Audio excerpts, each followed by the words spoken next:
अभी तो हम एक डिक्टेशन पढ़ने वाले राजस्थान हाई कोर्ट के लिए। डिक्टेशन गति 80 शब्द पर मिनट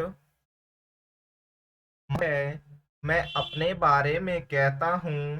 जब मैं छोटा था और कॉलेज में पढ़ रहा था, तब रूस और जापान के बीच युद्ध छिड़ा। उस समय समाचार पत्रों में जापान के संबंध में बहुत सी बातें छपा करती थी। उनमें एक बात यह भी थी कि जापान में समूरिया जाति के लोगों ने अपने सब अधिकार वहां के राजा को दे दिए थे। उसके बाद जापान बड़ी उन्नति कर सका। हम लोग यह पढ़कर आश्चर्य और सराहना करते थे। उससे बढ़कर हमारे यहाँ के लोगों ने स्वराज स्थापित होने के बाद एक दो वर्ष में एक उदाहरण उपस्थित करके दिखाया। हम भी अपने हजारों वर्षों के इतिहास को नहीं भूलेंगे। जो रियासतें अलग अलग स्थापित हो गई थी और एक प्रकार से भारत कई टुकड़ों में बटा हुआ था, वे सब टुकड़े एक हो गए। आज ब्रिटिश भारत और देसी रियासतें मिलकर एक हो गई है। उसके बाद हमारे सामने यह प्रश्न आया कि भारत के लोग केवल स्वराज से ही सुखी नहीं हो सकते, उनको किसी न किसी प्रकार सुखी बनाना है।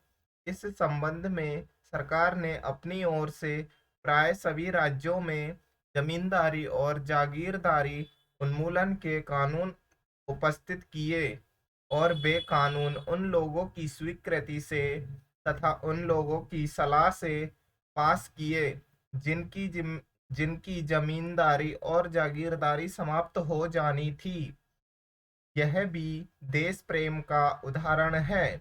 उन लोगों ने अपनी संपत्ति का त्याग इसलिए किया कि उससे सारे देश को लाभ पहुंचे। वह भी लगभग पूरा हो गया और पूरा होता जा रहा है। हमारे सामने मार्ग प्रशस्त है और हम इस पर चलने की शक्ति चाहिए। हम में परस्पर कभी कभी इस प्रकार की संकुचित धार्मिक अथवा सामाजिक भावना देखने में आती है, जिससे कभी लड़ाई झगड़े हो जाते हैं। हम इस चीज को भी दूर करने का प्रयत्न कर रहे हैं। हमारे संविधान में स्पष्ट बता दिया गया है कि कोई चाहे किसी भी धर्म का हो क्यों न हो, किसी भी जाति का क्यों न हो, इस देश में सबका समान अधिकार है। गरीब से गरीब आदमी को भी वही एक वोट देने का अधिकार है जो कि राजा साहब को है या मुझे। धर्म के नाम पर किसी प्रकार का भेदभाव नहीं किया जाता है। अब यही दोस्तों आपके लिए एक डिक्टेशन जो मैंने पढ़ी।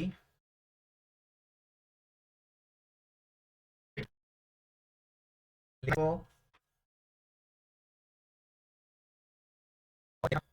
कहाँ कहाँ गलती है।